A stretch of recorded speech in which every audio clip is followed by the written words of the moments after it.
సమ్మర్‌లో 2 నిమిషాలలో ice cream ready అయిపోతుంది ఈ మిషన్ సహాయంతో. కొబ్బరిను ఈ మిషన్‌లో వేస్తే కొబ్బరి పాలు, అలాగే కొబ్బరి గుజ్జు సెపరేట్‌గా వస్తుంది.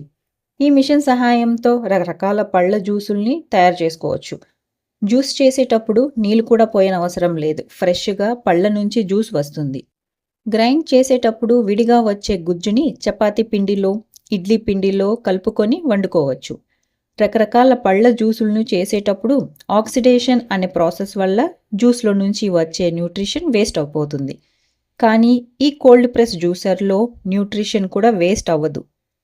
కొబ్బరి గుజ్జుని మళ్ళీ దీనిలో వేసి కొద్దిగా నీళ్లు యాడ్ చేసి గ్రైండ్ చేస్తే రెండోసారి మూడోసారి కొబ్బరి పాలను పొందవచ్చు.